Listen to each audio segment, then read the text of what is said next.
Hello and welcome to Off the Shelf Reviews. I'm the embodiment of all 7 deadly sins. And I'm Gary. And today we're going to review and discuss Se7en, which came out in 1995 from director David Fincher and written by Andrew Kevin Walker.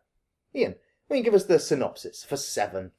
Well, the story follows Detective Mills and Detective Lieutenant Somerset, played by Brad Pitt and Morgan Freeman. They are investigating a spate of murders happening across their city over a week, and these killings seem to be attached to the 7 deadly sins. As their investigation deepens and they start to get closer to the killer might be closer to them than they realize. What's in the box? What's in the fucking box? This is, from the outset, a traditional buddy cop movie. But it really isn't that. It's just that on its surface. This film, when they were making it, Fincher was like, you know what, we're going to make a black and white crime noir film in full colour.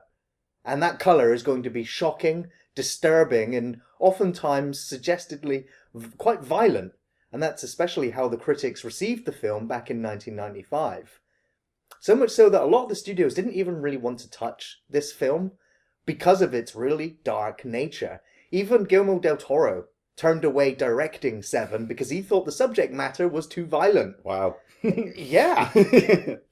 Interestingly, a lot of other actors also turned down roles in this film. Denzel Washington turned down the role, thought it was too dark. Sylvester Stallone turned down the role, thought it, didn't think too much of the script. Yeah. Even Val Kilmer and Al Pacino were offered roles in this film, and they all either had other obligations or turned it down. And a lot of them have said, yeah, that was a mistake, because this film has a legendary status, It is quite possibly one of the best horror, thriller, crime dramas ever made. If you have never seen Se7en, stop this review now. Go off and watch it. Because at some point we're going to get into some kind of spoiler territory, and if you've never seen it, you're going to be sat there like, you spoiled it for us. So stop. Go and watch it. Welcome back. What did you think? It was pretty good, right? I have not seen this film in fucking at least 10 years, maybe more. And the first time I saw it, I was amazed. I was amazed that a film which was a crime buddy cop drama could send shivers up my spine that no other horror movie had done up to that point. I mean, you just look at the time that this film came out, 1995. Brad Pitt's filming 12 Monkeys at the same time that he's doing Se7en. Morgan Freeman, he wasn't even God yet.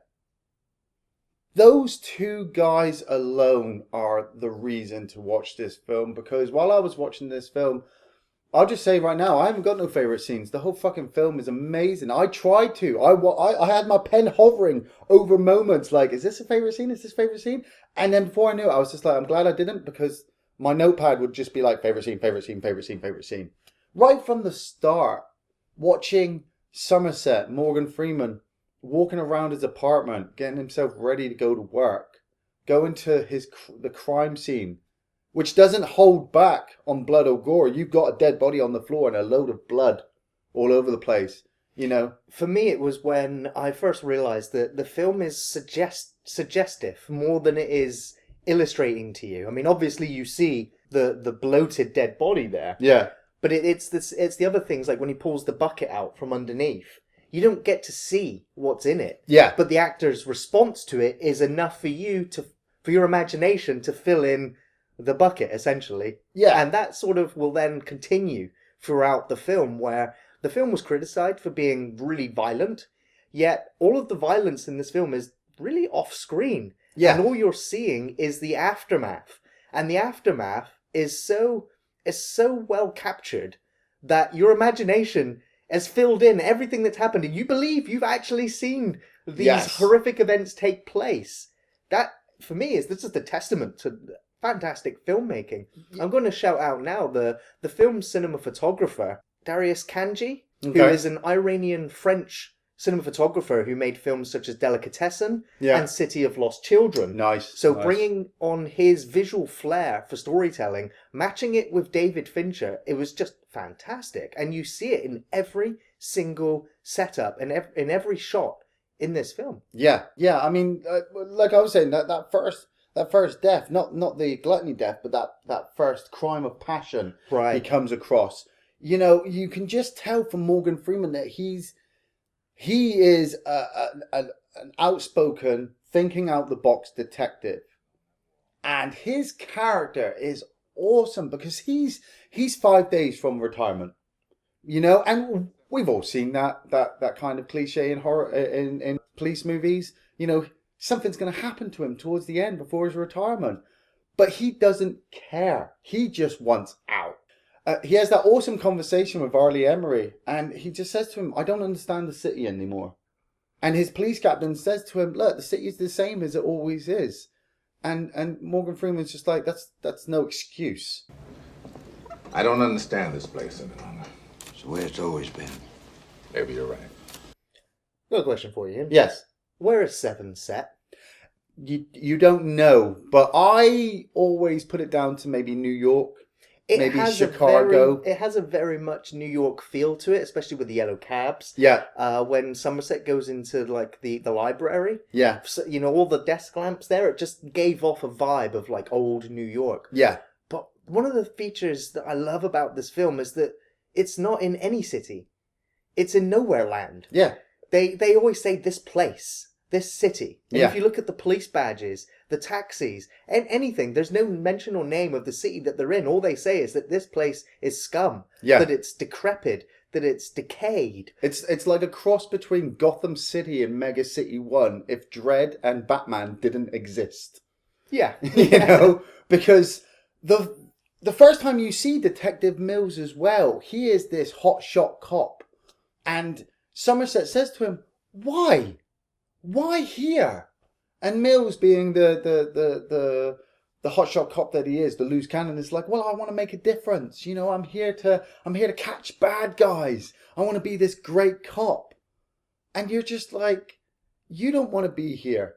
You shouldn't be here. Even Somerset's telling him, "Look, this place is fucking toxic, and it will get under your skin, and you'll see horrible things." And you notice that as they start to go to the different crime scenes during the film, that Somerset will just walk in.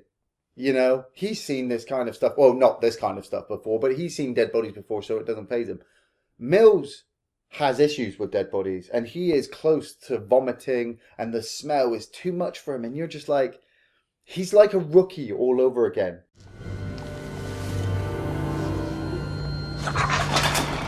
Oh, God. Fucking vomit.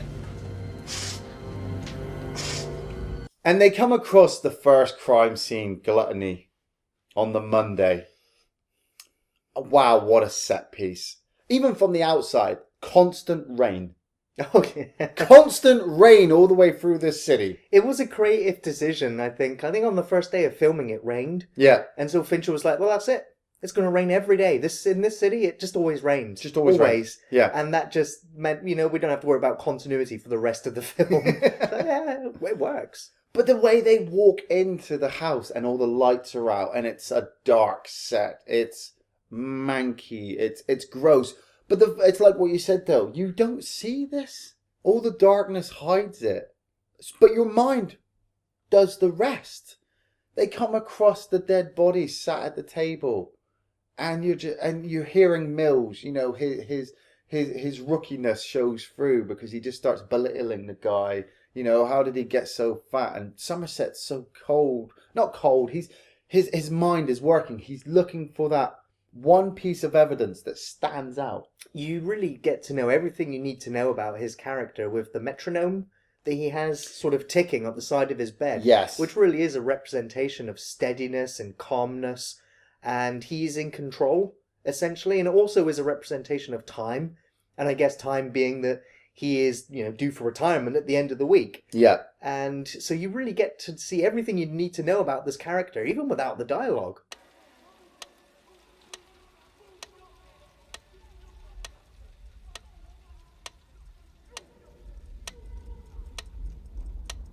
investigating the body. I mean, it's one thing to see a fat dead guy in a load of spaghetti sauce. It's another thing to realise that he's been tied and forced fed.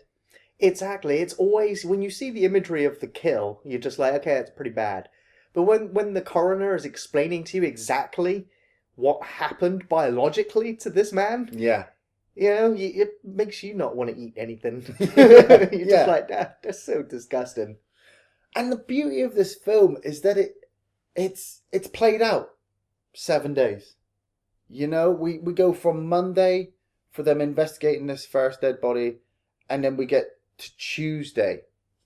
Now, I got to point out, there's something that made me laugh Yeah. when I rewatched the film, is that when you see the newspapers and it's all about the lawyer who's died, Yeah. but there is a snippet on one of the newspapers which reads, "Housekeeper held hostage by child's possessed gerbil." It's front page news. Nice. I'm like, now, which city is this in? Which film universe is this in? I want to know what's going on there. I'm sorry.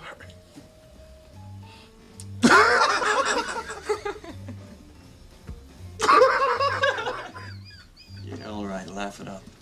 But they come to the greed crime scene. And once again, your imagination does all the work. All we see is Brad Pitt walking around that crime scene, and you've got a load of blood near this weighing machine and greed written on the floor in blood. And that sets you up. You're just like, what happened here? It's not until later when he's at home and he's going through the pictures that you see the guy was tied up. You see that he was forced to cut off a pound of flesh Of his own, by himself, in order, yeah. you know, and that's when they start to pick up on the clues, obviously, of the 7 deadly sins, and then this one's like the Merchant of Venice, where you're going to pay the money, essentially, with a pound of your own flesh. Yeah. And it's, so that's when they start realizing that they're not dealing with essentially a madman. Although Mills believes that the guy's a lunatic, Yeah. Somerset, being as wise as he is, realizes that he's dealing with a calculated, you know, serial killer who has a definite plan in mind, and he points out, we're going to see the other 5, mark my words. Yeah. Greed, sloth, wrath, pride, lust, and envy. Wednesday's a bit of a weird day because, well, nothing much happens. There's no crime scenes. But what there are just brilliant character pieces between Somerset and Mills. That one scene where Mills walks into the new office and Morgan Freeman's still sat at his desk. And Morgan Freeman's all polite. He just gets up and moves. And Mills just sits down and he's looking around like, wow, this is my new office. And Somerset's just there working away, still investigating these spate of murders that he has already told people he doesn't want to get involved with. Now, here's a small little bit of trivia for you, is that during this sequence, you might notice that Brad Pitt's left hand is looking quite bruised and purple. Right. And that is because in a scene that would come later in the film, where he's chasing the killer, Yeah. Brad Pitt actually had an accident and severely damaged his arm on the windshield of a car, which caused him to be rushed to hospital to have surgery because it revealed bone and tendons in his arm. It was Ow. a serious injury. Yeah. Credit to Brad Pitt, he completed the take before they held cut, and then he was like, my arm. Yeah. And because he thought that maybe the take would end up in the film, but it was cut anyway. And so Brad Pitt ended up in a sling and in a cast for a lot of the film. Yes. And so they had to hide it. And because the cast was so tight, it turned his hand purple for a lot of the scenes. And so it's kind of funny just to know what actually happened and then see it kind of hidden in the film quite well. Yeah. Phone. It's a package deal. Comes with the office. I love the part where his wife rings the office and she wants to talk to Somerset and then she invites him over to dinner. And so this is where the real bonding starts, because up to this point they've been clashing. You know, Somerset's the veteran, Mills is the rookie. They've got this case that they should be connecting on, but their personalities are clashing. And then Gwyneth Paltrow, wow. You know, she doesn't have that much screen time, but she's just so lovely. Absolutely. She is she's the only ray of sunshine in this entire film. She's the only character who really smiles. Yeah. Who feels really genuine and totally out of her element in this city. You know, it is one of my favourite scenes in the film when there's after they've had dinner and, you know, a subway train or a train goes past and the whole house vibrates. Yeah. You know, you could see things, you'd imagine things would fall off the table, everything. And, you know, Morgan Freeman, you know, Somerset's looking at him like...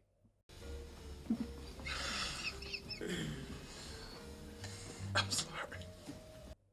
And he just bursts out laughing.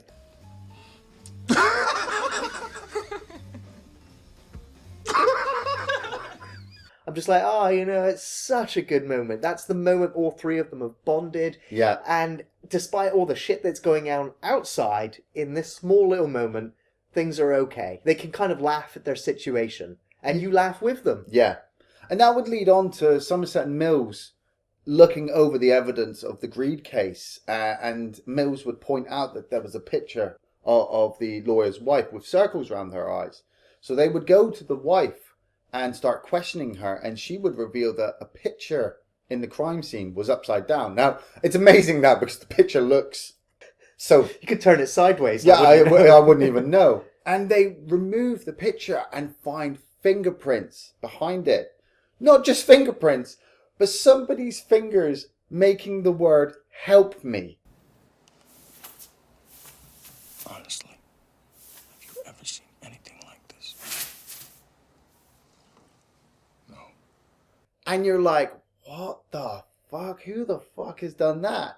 And that would take us into Thursday. Arlie Emery has got the SWAT team ready. John C. McGinley is the leader of the SWAT team, and they go to this known criminal's apartment. All signs point to him being this guy, but Mills and Somerset are like, nah. Mills is kind of on it. Somerset's the one who's just like, Yeah, nah, this doesn't have the this is intelligence to too. pull this off. Yeah. And what is revealed is, in my opinion, Yeah. the most disturbing image in the entire film. Well, I guess there's one more to come that is just as horrific. But There's like two more to come. well, yeah. It's the fact that all the others kind of happened sort of instantly. Yes. Whereas this one took place over an entire year to the day.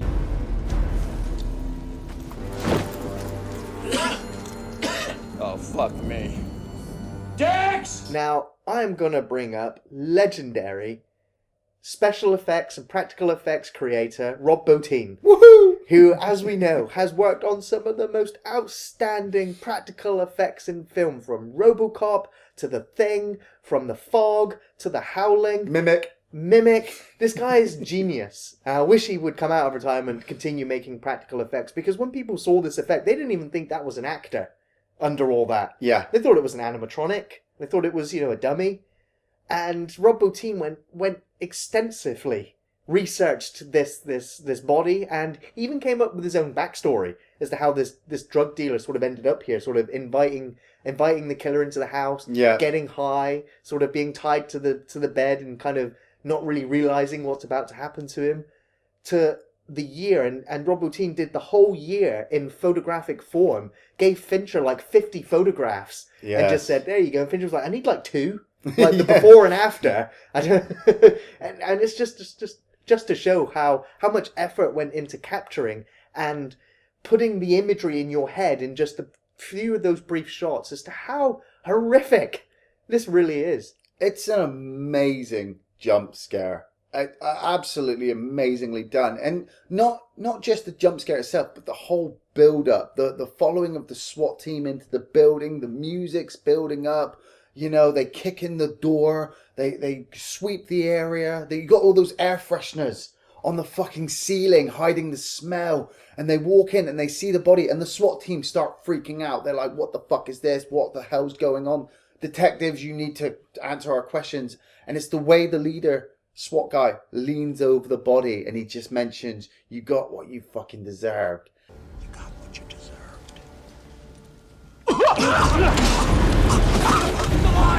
He's alive! Tucker's alive! Look up, man! Hands down! Emergency on that ambulance!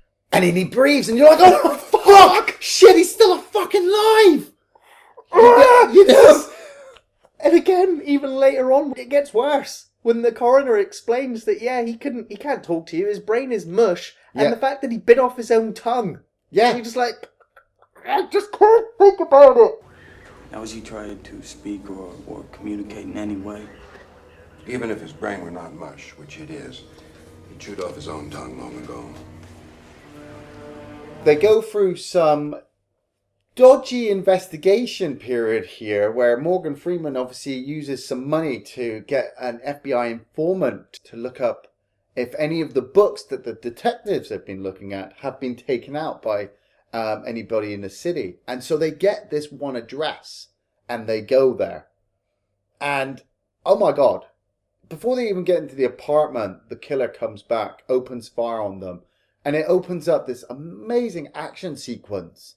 You're watching Morgan Freeman slowly trying to catch up with Mills, but Mills is just off. He's chasing the killer, and the killer is not even caring about his own safety. He just needs to get away. You know, he didn't realize that they were that close.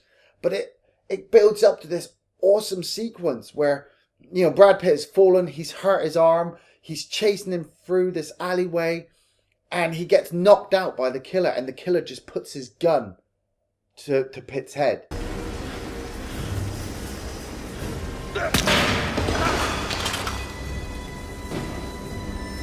You know, I've always loved that shot, and for me, it always reminds me of Alien 3. Really? It's the sequence when she's in the med bay or in the medical room and the alien comes right up to her head. Yes. And the outer mouthpiece comes up and brushes her cheek.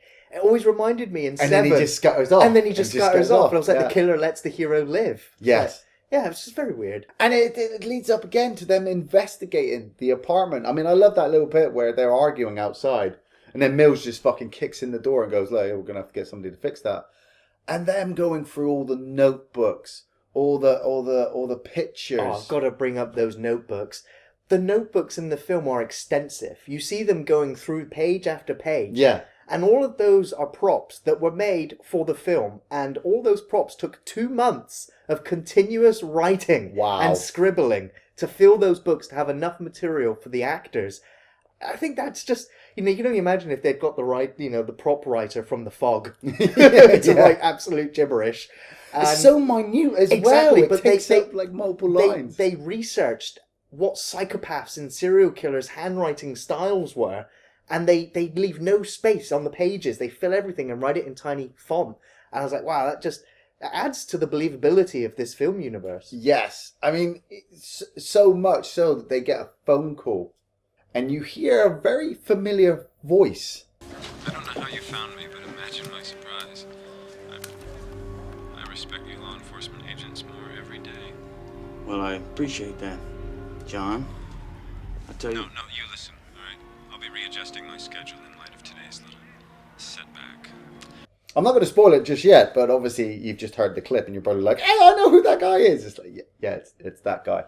But the killer tells them... No, it's not that guy. Oh, it's not, not that guy, but another guy.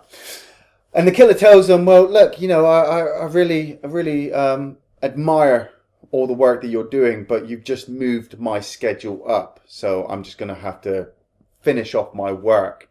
And you realize, just like Somerset at that point, that this guy is not insane. Or maybe he is, you know, he's hearing voices or whatever. But he's been planning this for a very long time, meticulously, down to the minute details and all that kind of stuff. So he holds all the cards. And then it cuts to Saturday, and they get called to the Lust crime scene.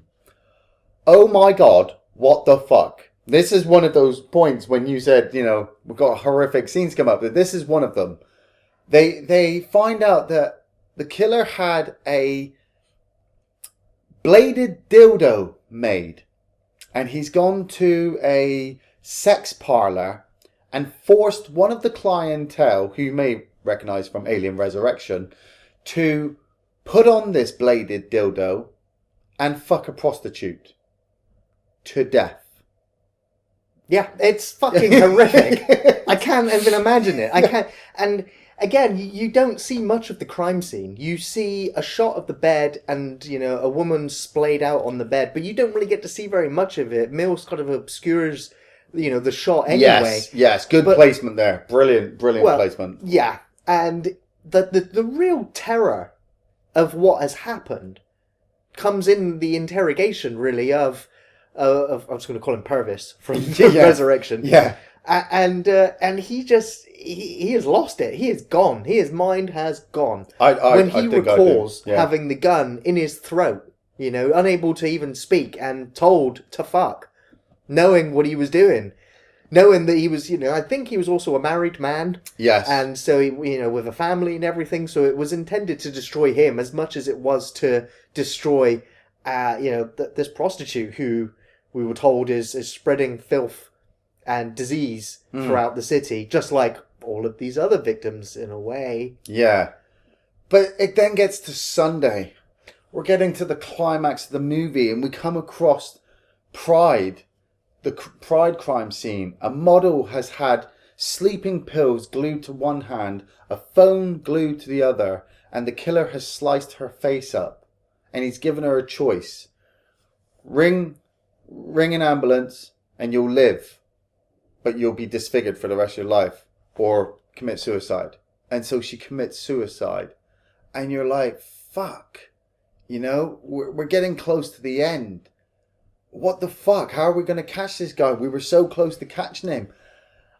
And it comes up to another brilliant sequence where Mills and Somerset are walking into the police station. And Somerset's just like, look, we're either going to catch this guy or he's going to complete his work and we'll never see him again. And you keep hearing this little voice in the background, Detective, I need to speak to you. And then all of a sudden, Detective! And you turn. And Kaiser Soze is stood in the police precinct with blood all over his hands. You're looking for me. Hey! What's your fucking move? On the fucking floor. Keep away from him! On the fucking floor! I know you. Now! Saying I did it. Arrest me. And they do. And they interrogate him. And I love the sequence where the lawyer sort of comes out afterwards and he's just like, yeah, he's got some demands. It's like, what? Yeah. And he's like, yeah, basically Somerset and Mills needs to escort John Doe out into the middle of nowhere and he will show you where the next two bodies are and then he will sign a full confession and go to jail for the rest of his life. Done, deal, signed. But if you don't do that, he's just going to claim insanity and you know that I'll get him off that charge. And you're just looking at this lawyer and you're thinking, God damn you. How can you do this? Well, he'd still end up, I guess, in an insane asylum under severe kind of limitations. Yeah, but he wouldn't get the punishment that these cops are wanting for him. It would be such an escape, yeah. Yeah. And you're just you're looking at Somerset and Mills and they're getting themselves ready and you've got them just having a laugh and a joke while they're shaving their chests so that they can have the wires attached.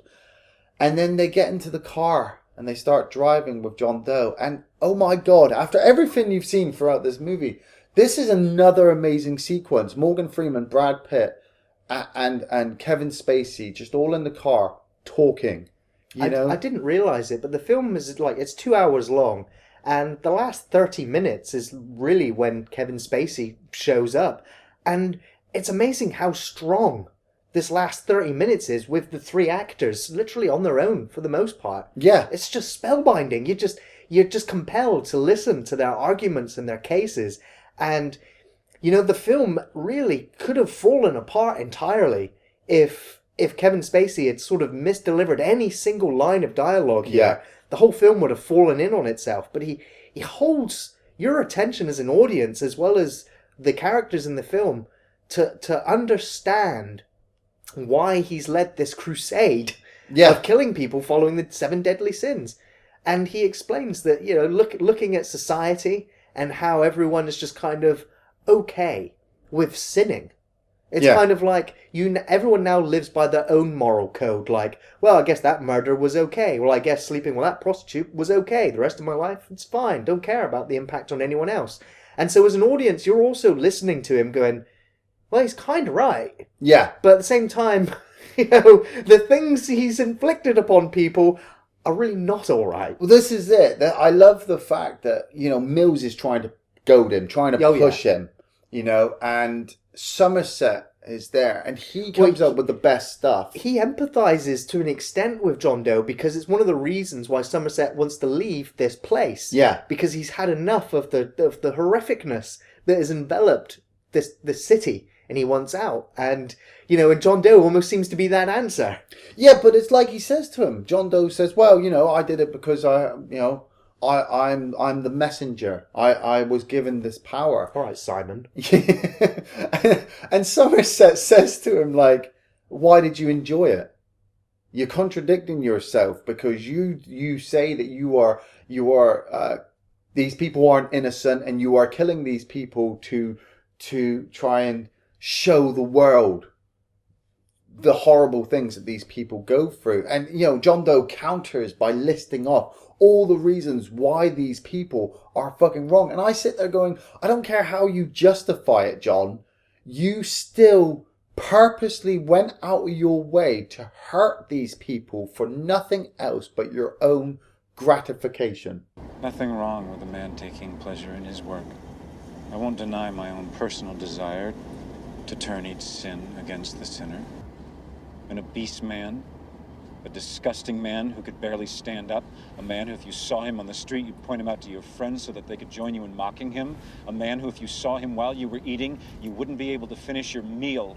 Yes, okay, sins do sit on every street corner and people live and die by the sword every day, but unless you're holding that sword and killing these people, if you're doing that, you are no better than them. Well, he also agrees that he isn't. And yeah, which I'm just like, you're fucking insane. Get the fuck out of my face. You're fucking insane. I don't care. You held a guy in his bed for a year, feeding him constant drugs and taking pictures of him just so that a year later the cops could find him in your great work. Well, that's not sick. That's not twisted. Well, he admits that he is. He succumbed to the same fate as all of society. He should have just gone to Disneyland. I don't think that would have helped. Yeah, Disneyland probably doesn't work this year. I also really appreciate the imagery, when they're just driving and you can see all the pylons there, and how many sevens can you see in those pylons? Just the way that they're shaped. Wow, yeah. It's just 7, 7, 7, 7, 7 everywhere. Like, wow, it's just perfect. Just perfect. I've got to laugh, though, at the fact that a lot of the shots here are from all over the place. Filming had finished on 7, and all the actors had gone on to work on other projects. Brad Pitt had gone on to work on 12 Monkeys, and as soon as he got a break on 12 Monkeys, he was called back by Fincher to do extra shots in the car sequence to fill out this ending sequence. And if you're careful, you can kind of see the two different shots and know that you're looking at Brad Pitt like 6 months apart. Yeah. But when they're out in the desert, there are shots where you can see all of the actors, yet they are none of the actors we recognise. They're all fake shemps, every single one of them. And so they're either blurred out or in the distance, or it just cuts quickly so you can't tell. You're not looking at Morgan Freeman or Kevin Spacey. But if you watch the film enough times, you can kind of go, that's the shemp. Yeah. That's the other fake shemp. But it doesn't take your enjoyment out of the film at all, because when you're watching it, your mind is racing. Yes. Because you want to know, what's in the box? What's in the box? Oh my God. Like I said at the beginning, if you have not seen this film, okay, we're going to spoil the fucking ending. So go away and come back. Oh my God. John Doe has them by the ballsack. He leads them out into the middle of the desert. And, there are no bodies out here. And he has organised the delivery service to just come out at 7 o'clock in the evening. So Somerset goes out and chases the delivery guy, takes the box from him and opens it up and gets a shock. And like with the rest of the film, your imagination is doing the work. You see the shock on Morgan Freeman's face. You hear him say it's got blood on it. And there's something in that box. And it cuts to Kevin Spacey talking to Mills. And Mills is distracted by Somerset, and Spacey has just got control of this whole fucking sequence by just explaining to Mills, I went to your house this morning. I met your wife. I tried to play husband and it didn't work, so I took her head. and you're like, what the fuck? No, he didn't. He did not just cut Gwyneth Paltrow's head off and stick it in a box. He couldn't have. He wouldn't have. But everything that you have seen up to this point points to that he would have. He has. Well, this is where he admits that his sin is envy. Yeah. And he envies the normal life that the two of them had. And so that's what he's guilty of. Yeah. And now he's literally encouraging the final deadly sin to be inflicted upon him. And that is of wrath. You tell me that's not true. That's not true. Become vengeance, David. Ah, she's all right. You tell me. Become wrath. Tell me she's all right! And that's when you're like, well, will he do it? Will Mills shoot him? Will he hold his composure? Who wouldn't in that situation? Well, you know, David Fincher was drawn to this film because of the script and because of this ending. And, you know, David Fincher has gone on record many times to say that he never wants to work on another Hollywood movie after Alien 3. Yeah, you know, the horrific treatment he got from 20th Century Fox, he was like, I would rather have colon cancer than work on another film. And so when he's finally come back to the Hollywood and he's working with New Line Cinema, you'd expect him to have probably no problems this time. But no, no. New Line Cinema stuck their oar in and said, change that ending. Yeah, we don't like that ending. And so they toyed around with the idea of it being his dog's head that was in the box. Yeah. Could you imagine how lame that would have been? But then again, they had other ideas, which I kind of am okay-ish with this other idea, that Morgan Freeman would see, so Somerset would see the head and come over and realise what the game is. Yeah. And realising he's going to retire and doesn't want Mills to have his life ruined because of this serial killer. And he shoots John Doe. Yeah. And goes, okay, it's over, you lost. But Brad Pitt was like, no, fuck that. My character of Mills will shoot him. It's in this character's DNA. You see it throughout the film. He's the one who acts first and thinks later. Yeah. Not caring about some of the repercussions. And so, And so in the ending, Mills does shoot him. And it's what pushes him over the edge is when John Doe says to him, she begged for her life and the life of our unborn baby. And Mills doesn't know. You've seen that part in the restaurant between Gwyneth Paltrow and Somerset and her telling him that she's pregnant and she hasn't told him yet because she doesn't want to ruin the whole move and all that kind of stuff, but she doesn't like being in the city. And then when Mills hears that point, the emotion on Brad Pitt's face just fucking rockets him to one of the greatest actors of our time. The tears, the shot of the camera looking at him while he's holding the gun, and he doesn't want to fire, but he's feeling sick. You know, how can he go home again? How can he look at himself in the mirror? It reflects back to when John Doe's in the car with him and saying, You wait until you see the end because you're not going to miss it. You're going to fucking love this. And when you look in the mirror, you're going to see the work that I did. And all of that is inside Brad Pitt's face. And I love the way that not only does he fucking shoot him, but he holds the gun over him and shoots him like 6 more times. Well, he shoots him in total 6 times. Yeah.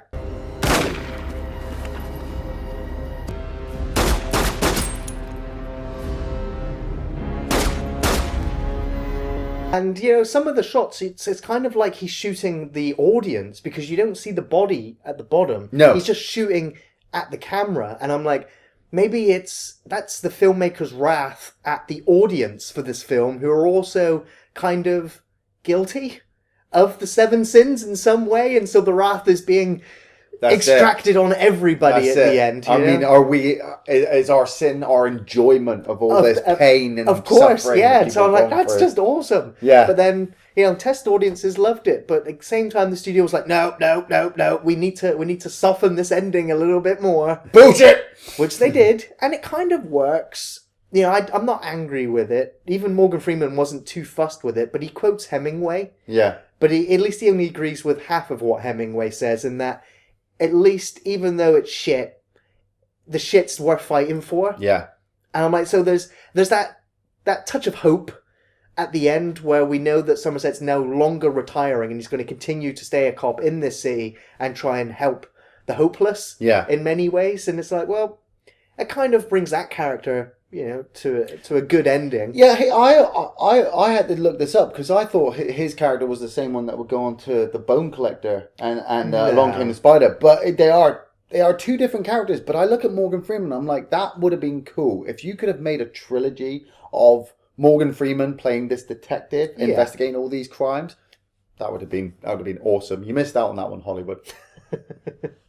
I have so many memorable moments in this film. Like I said, that dinner table sequence, when they're all laughing and joking, it's the only moment of levity in the whole film. It's when you see him playing with the dogs. The library is a good levity sequence. True, yeah. But that's for me where they felt hope. It felt like they were protected in their laughter from the doom and gloom of the rain and horror of outside. And of course, John Doe in the back of the car, his rationale for all of the killings, just him holding the screen and just softly, gently breaking it to you. It just makes you think. It makes you question all of the events in the film and how you perceive it. And it's always going to be different for everybody that watches it. How guilty are you watching this film? Just great. The acting from everyone in this film is so compelling that you just keep watching and you forget that 2 hours just zips right past you. And this film is easily up there with some of the greatest films ever made. That is so easy to rewatch and pick up on more of the clues and more of the hidden meanings behind some of the scenes. Just makes it so damn good. Yeah. I don't have any favourite scenes. The whole film is just one big fucking joyride. It balances so well the gore and disturbing crime scenes with just really brilliant acting with them in the police station or them in a bar, them in a cafe. Just seeing these two experienced cops investigating this crime and knowing at the same time that the crime is being done by one of the deadliest minds to ever walk the fucking planet. I mean, John Doe would have a field day with the Joker. They would probably create a crime spree of unprecedented proportions, but just everything. I can't focus on one thing. I see the whole film from the tears and screaming of the victims and the family members to, like you said, the laughter around the table, the library sequence where Somerset's walking around and he says to the guys, "Hey, you're missing out on all these books," and the guy said, and the other security guard, culture coming out the ass. Yeah, we got culture coming out the ass. How about this culture? And he just plays that nice classical music. And then it intercuts with Brad Pitt at home with all the pictures. I love this film, and I highly recommend this film. The camera work, the lighting, the effects, everything in this film is just amazing. And this is why sometimes my argument comes up with people. Name one bad David Fincher film. Well, it's obvious everyone's going to say Alien 3. Yeah, but no. Because every one of his films has something, Well, technically, David Fincher even says that that's not his film. So it's still really good. There are still hints of Fincher in it. Totally. And it opens up the door because after this, he get Brad Pitt in for Fight Club, which is another amazing film. So highly recommended. Ian, I just want to let you know now the rumours going about that David Fincher will be directing World War Z 2 with Brad Pitt. Well, I hope he brings his darkness into it. Because that first one was a fucking positive piece of shit. I totally recommend Se7en. I recommend repeat viewings of this film if you can stomach it. But I'm sure that you will appreciate the filmmaking, the talent, the music by Howard Shore, the cinematography by Darius Kanji, the special effects by Rob Bottin, the acting from Morgan Freeman, Brad Pitt, Kevin Spacey, Gwyneth Paltrow is just brilliant. The sense of dread and unease is just so captivating that this is a legendary film. David Fincher said to his actors, he said, "You might not get that much recognition from this film, but of all the films that you'll ever work on, I assure you that this is the film that you'll feel most proud of. This film will not be forgotten. It's going to go up there, as I've said, as one of the greatest crime, thriller, horror dramas ever put to film. Definitely watch Seven. Thanks for watching Off the Shelf Reviews.